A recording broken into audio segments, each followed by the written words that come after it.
MDG TV, une chaîne Wint pour la cause de Christ.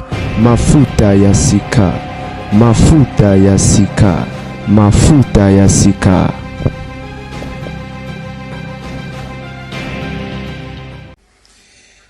Les amis, toko clôturer na dossier ya poison. Couple Mbuma na bana. Je crois que tu bele ba monia, ba tu bele ba tagenga, ba tu bele ba mentionner, ba tu bele ba tindeli ngai. Na watcha vidéo nyo sote toro kaka moke. Et puis na ko loba moi moke parce que na ozamulaite.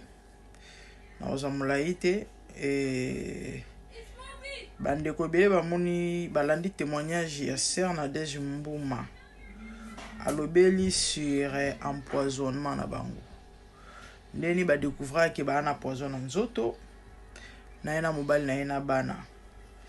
To ka moi muke bon to meka oloba oto ko loba.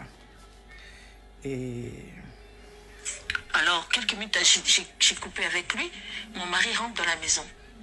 Je lui raconte, je dis regarde ton petit frère vient de m'appeler, il m'a dit ça. Il a dit quoi? Il a dit ça fait avant même qu'on est à l'hôpital, c'est ta soeur qui m'avait appelé. J'ai dit, qu'est-ce qu'il y a? Qu'est-ce qu'elle t'a dit? Elle a dit qu'elle était en train de prier parce qu'elle s'inquiétait pour moi. Tout le monde s'inquiétait pour moi. Je pouvais voir que les gens s'inquiétaient, mais personne ne pouvait faire quelque chose. Alors, il me raconte, il dit, ta soeur m'a appelé ce matin, elle m'a dit, quand elle a fini sa prière pour moi, elle a entendu clairement dans ses oreilles, Nadège doit passer un test de poison. Elle a dit, là, ça fait 2.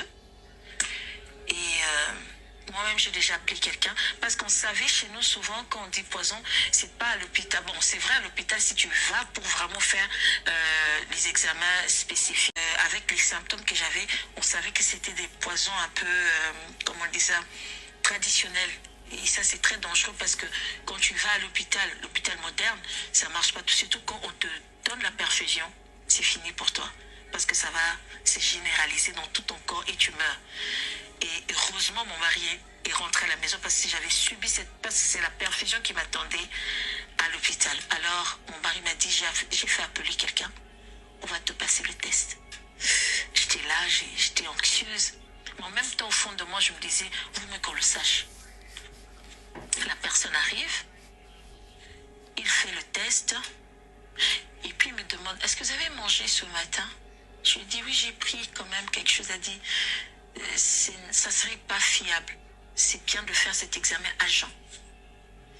Et ce qui était choquant, c'était que mon mari, en plaisantant, il dit, ah, la personne pour qui vous êtes venu faire les tests, elle a mangé. Vous pouvez me faire un test? Il parlait en blaguant. Il a dit, bon, faites-le moi, je ne peux pas manger. Et ce qui était choquant, lorsqu'on lui fait le test, même le monsieur qui faisait le test a crié. Il a dit à mon mari, ces genres de résultats, je les ai à l'hôpital parce que c'est déjà les gens qui sont à l'hôpital. Quand je pars vite, ils sont déjà dans le coma qui donnent ces genres de résultats. Au fait, on a découvert que mon mari était empoisonné. Là, sur place. On était tellement choqués. Mon mari lui a dit, ok, revenez demain matin pour que ma femme passe le test. On était restés quand même toute cette soirée-là en se disant, il n'avait rien de spécifique qui montrait, il ne maigrissait pas comme moi. Mais c'est vrai que ce que j'avais constaté, mon mari commençait, des fois quand il dormait, tout son oreiller était rempli d'eau. Il se disait, pourquoi je transpire ainsi? On ne comprenait pas tout ce qui s'est passé. Il avait des petits bobos qu'on ne savait pas. Et pourtant, mon mari est le genre de personne, le mois de janvier, il va faire son check-up général. Il n'aime pas être surpris par quoi que ce soit. Il fait ses examens. Mais on ne trouvait rien. Alors finalement, on a compris qu'elle était empoisonnée. Le lendemain, le monsieur revient pour moi. Dès qu'on regarde, c'était clair, j'étais empoisonnée. Alors mon mari me dit, pourquoi on ne passerait pas ce test aux enfants aussi? On passe le test aux enfants. 2 de nos enfants étaient empoisonnés. J'ai compris. En ce moment-là, sur place, c'est comme si j'ai oublié que moi j'étais empoisonnée. J'étais plus choquée par rapport aux résultats des enfants. Je me disais, qui veut tuer mes enfants? J'étais tellement... J'ai commencé à... Ceci se passe à l'église. ou encore au milieu chrétien. Ce ne sont pas des païens. Baza ba pagano te. Baza ba Christ, veut dire ba santu. Poison na balele en wapi. Na milieu ya ba Christ, ya ba santu. Allez-y comprendre. Yango bomoni butu mo itongo pokwa tozo ganga awa. Ya maona pas ezaka que il y a des gens qui vont comprendre objectif te. Parce que Kongola za la mutalo yenge. Aroya moni to ayoki likambo. Ola luka comprendre ngonano. Armema mané na foule. Parce que bato musu ba ya ofinga biso des fois otali vidéo mutazo fingela. O comprendre te. Pona nini? Parce que c'est que moi so na pembe ye musara ne kaka ko finga bato. De temps à écouter na munzo mona so na pe ba continue commentaire. Zeza na net na mona mukolo na Zezabel serpent. En fait c'est ça. Yesu azoloba. Ce n'est pas tout ce qui crie. Ba onyo so ba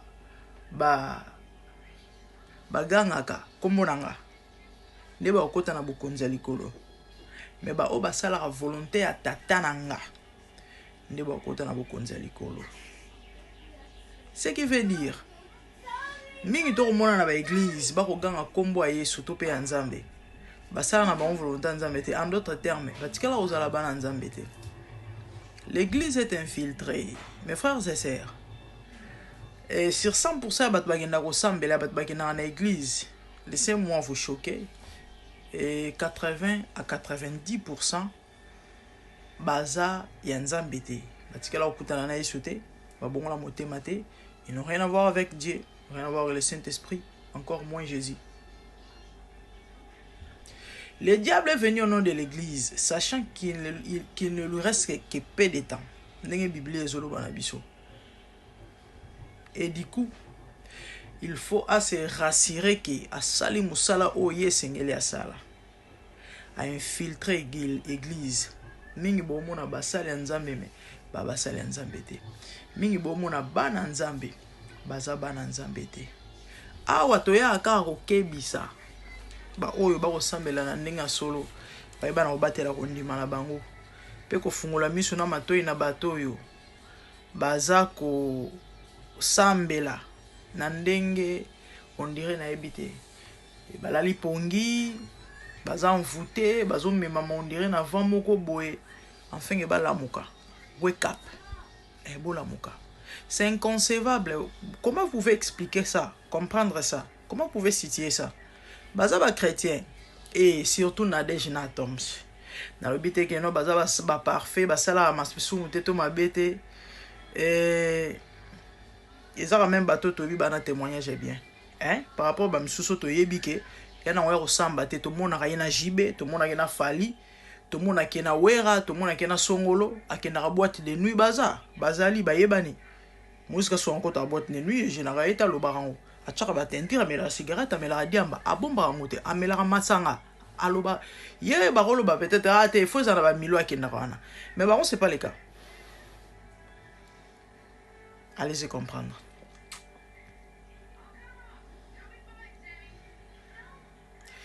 On ne se moque pas de Dieu, dit la Bible. C'est que l'homme aura semé le moissonnera. Dans le lokomo, ndenge a épargné bango, bazana bomo ba continuer à servir Nzambe. Nkolo za na bango songa bango, na ba na bango. Et ma sus peut-être to le belango sima. Dans le bala mon mozola na sala très attention. Moninga no boyemba na choral wana. Moni pasteur oyo benga dadi wana. Rassure-toi que Nzambe mutu a confirmé yo pa ebiso que no amosala Nzamba solo parce que sinon te vie na yo est en danger. Moni moningo zala na ye. Ele ko boyemba na église sika moko bolala na bolata na ba kaleson ebike na ta chrétien au trahir ngate. Rassure-toi qu'il a vraiment l'esprit de Dieu. Parce que l'église est infiltrée. Et belé va se déguiser. Et objectif est ça. Basala bana ya nzambe ya solo mabe. Awa, tozara poto fungola batu miso na matoi. petolo bana bato ba bongwana surtout ba oyo ba osala mabeto pe ba osala nzambe mena ndenge ya lokuta si simple que ça elo musute ezala jugementé mais to ya akani ko reprendre bato selon makomi. Les amis, salut. Je crois que vidéo sur na osala pona masolo etali mboka to continuer lobby lundi parce que tout na masolo basando. Niveau incompétence ya gouverneur ya Kinshasa, ça laisse à désirer. Na componente na ibarte za problème ni na monsieur Bumba. Tongo midi poko bato baganga ka par rapport à insalubrité aux na Kinshasa. Mais eloko lekela ngai malgré ko gango bato baganga mikolo nyonso depuis tata na zo bokonzi na peut soki 2 ans soki 3 ans soki combien d'années yango. Ti lelo akwa osa ata quelque chose te na mambo tali bo soto eza na mboka ana tozola muka ba dégâts zo continuer. Fachi falara leka a visiter Zandu. Ndinga bana hotel sala tour Kinshasa leki na njili tout ça fala leka visiter Zandu. Nana ba image ya na téléphone mosusu. Bumba atindi batunae ya salongo bagino ko sui ko komba ko bongisa. Boyebi batuna ba obima erni 11h. Pour bacha propriété de façon que tant mon konza ko leka mona ke no Zandu ça va 11h. Tant ba yewana même batu bazayona bando finga bango. Batinda nga ba image ngo bando finga bango.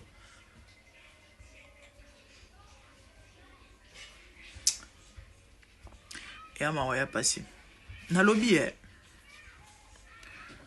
bato ya ba parlement debout ya IDP sur na ba nyoko maka bato ba jale lo wana o ba commissaire Félix Tongo midi pourquoi na ba transport na bango ba misu ba yara makolo balunga osu ba kingasa ni soki wapi tina limete wana basala makelele karapona fachi na bango tout le monde sait que IDP c'est nyoko mi pour bazo bokonzi mais na okela bango ma parce que après départ à fachi na habité so ba sukandeni bato wana balela tongo midi pourquoi o Félix abosa na bango mais bo pesa bango ta musala ya kokombola Kisasa te bo enregistrer bango bo pesa bango ta ba poste ba kombola ba pour bazara pe belé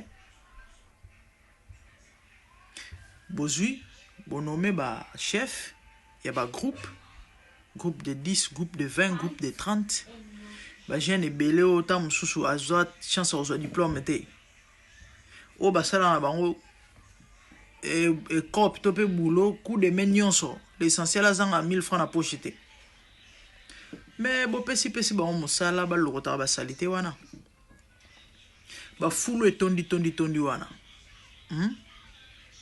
lo wala bozaka ata na ba idée te na maye la terre moke bozala na ngote et to ba te soza problème nene so pe nko we apparemment parce que na évité tongo midi pour baganga mamba salité na Kinshasa wana elobela nango gouverneur elokote rien en place pour na solution par rapport à ba fulu et opesa ba maladie mais bozo ba jeune wana bo recruter bango bo lukila bango ba Congo na ba benga nini ba pay ba pau so ba biloko nini ba longola ba salité wana ba osala ngo bien bo tche bango se bo pesa bo tche bango salaire ba ko sala ngo kitoko ba balabala ana o ba ko bongisa ngo bien comme propre et boluki mituka ya o lokota ba salité na ba ina ko boka ngo so côté ni ko tcha ngo so ba côté nini mais franchement ça ne va pas na lobby monsieur Bumba et loko nini pekisaka yo to nini ngo blokaka et empêchaka yo ba fulu ba salité za na Kinshasa nezo solution na tuna la question yango facha tambola kana Kinshasa mutu kanele kaka na babalabala to mona ba salité wana to elega côté mususu to ezana banzela unique mapona bakonzi ba ministre président à partir à Gombe so lingo bimana na njili ndenge facha kendaki to lingo lekana ngirengire na ezala nzela mo fo lekana Gombe na ma campagne obimi na pigeon obimi na ba quartier à moi propre ils en moi sens et puis après oya ko bima wana donc et au sala ke moya leka kota ba salité ezate to ba leka kaka na babalabala wana boy bisanga parce que ngana ebi Kinshasa te. Moi je connais pas Kinshasa. Ka ba leka kala babalabala to mona wana oh pardon.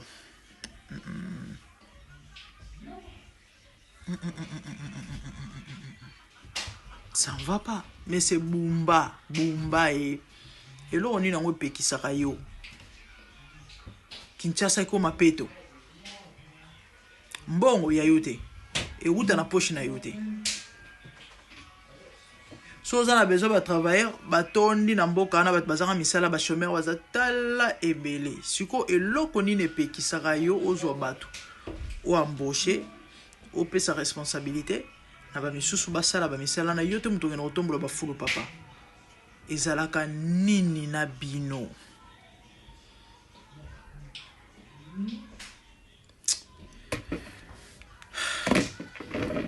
Habité nzamba sunga mboko pardon. Na habité sur le Congo tout ça neti nini pour mboka en échanger c'est compliqué. C'est vraiment compliqué. C'est vraiment compliqué. Mais bizarrement tout ba benga ba intellectuel bangwana. Bat baloba ba français. Bato mayele.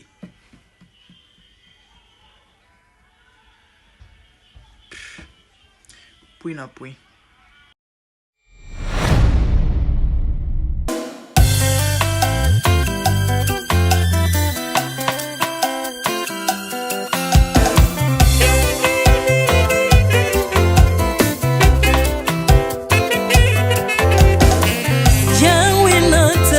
Mokili yo na monite natangi na histoire ya monde na monite naluki na yemba pete toze pour passer Seigneur je n'ai pas pris non plus entendu parler oui akoka la yo Yesu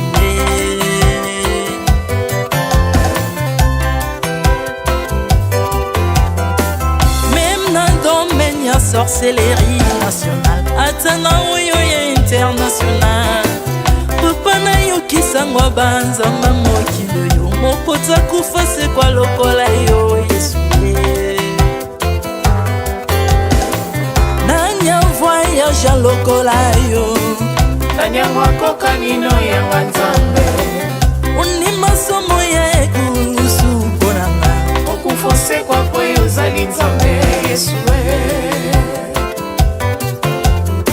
nzambe moneno kitana olata nzoto po yo bikisanga okitana se pozwe sikananga ofuta nyongo na nzambe nanga Yesu ozali nzambe onkote ya okani na yo ozali nzambe obongwani te Yesu Yesu ozali nzambe onkote ya okani na yo ozali nzambe obongwani te Yesu Yesu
ozali nzambe na bomoi papa ozali nzambe na bomoi yawe ozali kondi oyo esimba bomoi nanga ozali nzambe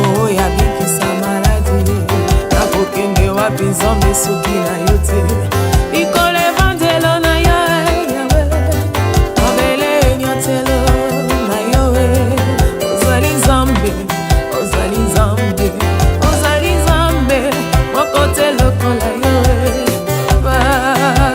nzambe na ngoya olatike mo vandi na bosantu ozinga bina bangelo bakoyemelaka yo ntongo mpe popa Ardemment tu m'as rendu intouchable, ardemment tu m'as rendu invincible. Aliwana yo tokomine la santu, lisekwana yo tokomine balongi.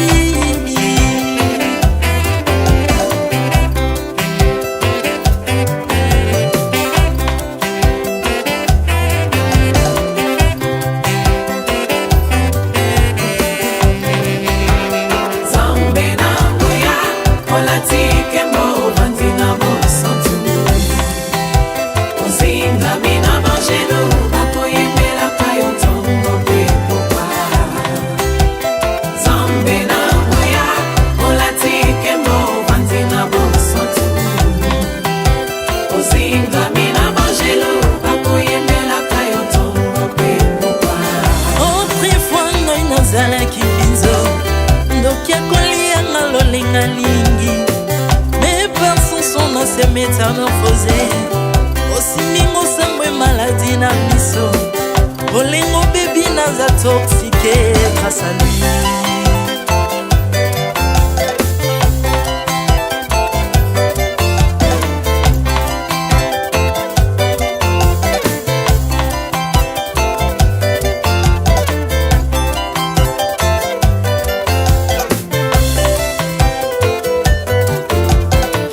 Bien-aimé, alléluia.